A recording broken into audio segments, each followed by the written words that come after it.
deutsche Stadt. Ade. Schon scharret mein Rösslein mit lustigem Fuß, jetzt nimm noch den letzten, den scheidenden Gruß. Du hast mich wohl niemals so traurig gesehen, so kann es auch jetzt nicht beim Abschied geschehen, so kann es auch jetzt nicht. Bonjour et bienvenue, nous nous retrouvons à Paris, en plein cœur de Paris, dans ce qui est devenu aujourd'hui un des centres de l'artisanat et des métiers d'art en France, le Viaduc des Arts. Et nous allons rendre visite aujourd'hui à Samuel Gassman, qui confectionne de magnifiques boutons de manchette. C'est parti. Samuel, comment vas-tu? Enchanté. Bonjour Olivier. Merci de nous accueillir.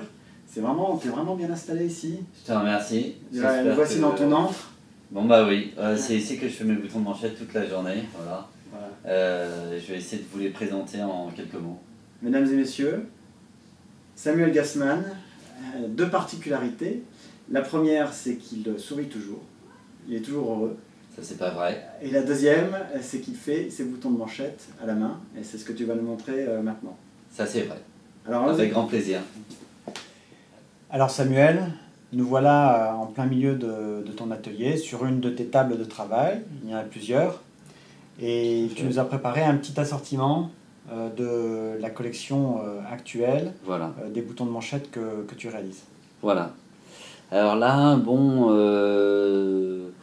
je vous ai sélectionné, oui, 2-3 modèles pour essayer de comprendre déjà la démarche. Parce que bon, je suis artisan, je fais à la main, mais une de mes particularités, c'est de faire plus ou moins 2 collections de boutons de manchette par an que je présente pendant la semaine de la mode, autour d'un thème et toujours autour d'un schéma ou de code qui structure mes collections depuis 5 ans. Donc là par exemple, bon, il y a un bouton en ébène. Alors l'ébène, je l'utilise que pour une catégorie qui est celle qui correspond aux vêtements négligés. Un vêtement négligé, c'est celui qu'on portait en intérieur pour recevoir le matin avant la Révolution française. Et voilà, donc pourquoi de l'ébène? Parce que l'ébène, c'est une des rares matières qu'on utilise qu'en en intérieur, jamais en extérieur. Il n'y a pas de sculpture ou de banc qu'on trouve en extérieur. C'est vraiment pour l'intérieur. Donc là, c'est pour le vêtement négligé. Et puis après, voilà, c'est des catégories que j'ai retrouvées qui étaient utilisées avant la Révolution française. On trouve le vêtement de jour, du soir, de sport et d'apparat. Alors pour le jour, j'utilise de la nacre franche parce que le bouton qu'on utilise pour la chemise. Pour la chemise. Ouais. Alors toutes mes recherches sont parties de la chemise déjà. Ouais. La chemise d'homme. Ta nacre, c'est de la nacre qui... Alors, c'est la nacre franche. Qu'on travaille à Méru dans l'Oise, parce qu'en fait en France tout se faisait à Méru, tout se faisait dans l'Oise jusque dans les années 80. Tout se faisait, tu parles des boutons là. Tous les boutons se faisaient. Méru, c'était la capitale internationale de la nacre. C'est là où mes premières recherches ont commencé, il y a presque 7 ans, 5 ans officiellement, et voilà. Donc je travaille la nacre là-bas avec François Mercier, qui est un des derniers artisans de France à travailler à Méru.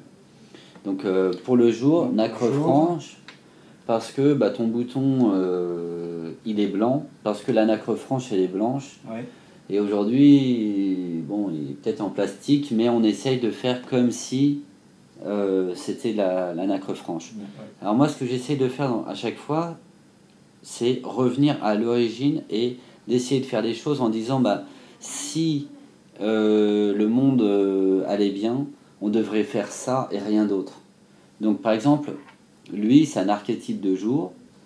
Alors il est en nacre franche parce que les boutons ils devraient tous être en nacre franche et pas en plastique ou en coquillage ou machin.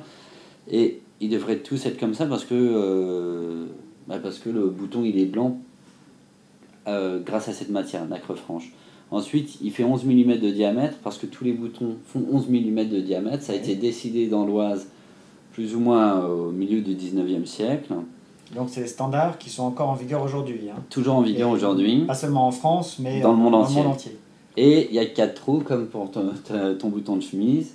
Et voilà, donc ça j'appelle ça archétype de jour. C'est une définition du dictionnaire, il n'y a rien d'autre, c'est indiscutable. Enfin pour moi, c'est quelque chose qui me représente vraiment. J'aime bien faire des objets où je dis bon bah voilà, là c'est archétype de jour, et celui qui veut le discuter, bah, faudra qu'il discute avec le dictionnaire ou une définition du dictionnaire qui est très stricte.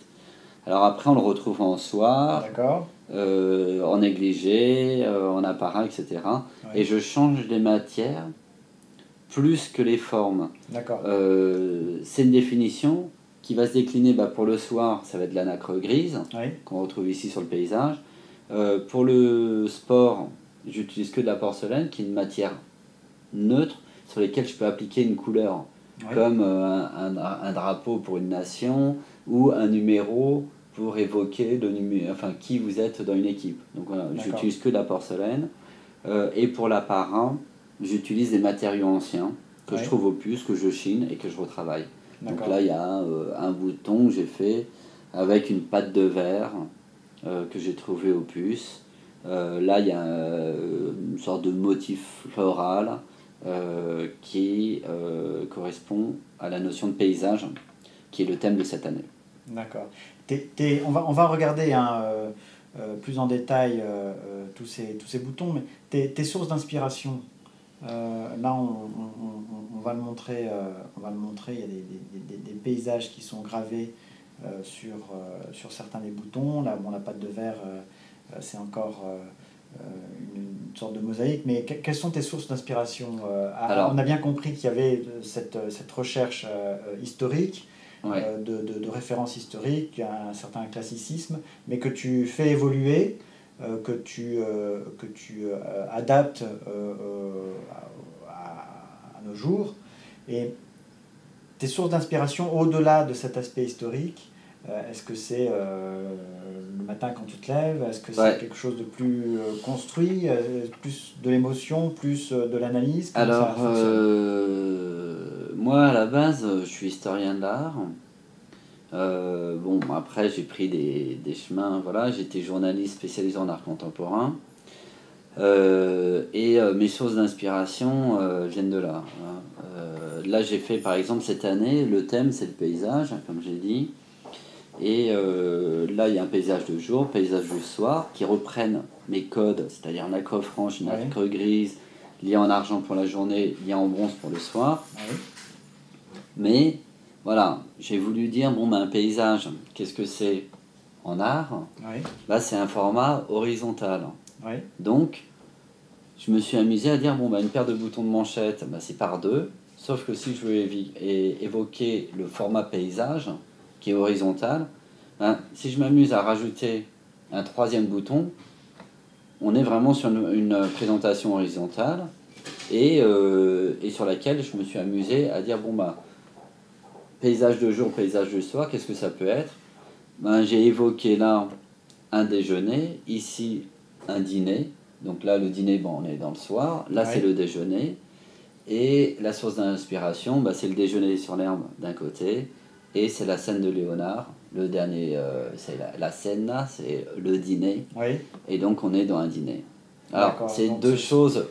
Ce sont des paires, pour qu'on comprenne bien, ce sont des paires avec 3 boutons. Avec 3 boutons, voilà. Et le client achète les 3, et puis par exemple sur la scène de Léonard, il y a j'ai revisité ce tableau, j'ai pris la scène de Léonard, il y avait tous les apôtres, je les ai tous virés, sauf les 2 d'angle. Il n'y a plus Jésus, il n'y a plus rien. Et donc là, ça devient un dîner entre 2 amis. Voilà. Et la personne, chez elle, peut choisir de porter les 2 apôtres d'angle. Et à ce moment-là, il y a un dîner de mecs, si je puis dire. Il y en a un qui vient de s'asseoir, il attend quelqu'un, si on garde le bouton du milieu, ou de l'autre côté, il y a un apôtre qui est en train de boire un verre et qui dîne ou qui attend quelqu'un. Donc ça fait une paire mais avec 3 possibilités. Il y a 3 manières, disons, de porter cette paire. Voilà. D'accord. C'est ça qui est formidable avec le travail de l'artisan, c'est que non seulement on a un produit exceptionnel, non seulement on a une personne exceptionnelle, mais on a également, au-delà de ça, une histoire qui est racontée par le produit, une histoire que nous raconte l'artisan, qui se retrouve dans le produit. On a vraiment une relation à l'objet qui est elle-même exceptionnelle. On n'a pas seulement un objet, on a un objet, mais qui est vivant lui-même. C'est ça qui est absolument fantastique, et c'est ça, bien sûr, qu'on promeut ici dans ces entretiens. Merci. On va regarder ça plus en détail ? Oui. Alors, on va voir ça de plus près. Donc, tu vas déjà redis-nous un peu les catégories. Jour, soir. Voilà, négligé, apparat et sport. Donc, jour, on a ici. Voilà, nacre franche. Nacre franche. Liant en Ensuite, argent. Le soir, nacre grise, liant en bronze. Ensuite, ici, c'est du sport. On a du sport. Voilà. En porcelaine. Alors, c'est un biscuit de porcelaine simple, ici, qui reprend une trame d'un tissu. Et ici, je me suis amusé à le plaquer, à faire un plaquage en or sur le biscuit. Donc. Et le lien est toujours en argent. Et le lien en argent pour le sport. Ici, du négligé, donc en ébène, comme tu disais. Ébène, donc ça, en argent. À porter uniquement le matin chez soi. Voilà, c'est ce que je suggère. Et ici, donc l'apparat avec cette pâte de verre que tu as chinée. Voilà. Bon, Samuel, on vient de voir ta collection, celle de cette année en tout cas. Tu nous montres une partie. Tu nous montres comment tu les fabriques. Tu nous montres comment, avec tes mains, parce que tout est réalisé à la main. Bon, évidemment, on a parlé des gravures laser pour certaines séries, mais tu vas nous montrer le processus de fabrication. Qu'est-ce qui, une fois que tu as eu ton inspiration, l'idée de ta collection, le thème, comment tu t'y prends à partir de matériaux pour faire ces boutons de manchette. On passe à côté ? À l'établi. On passe en face.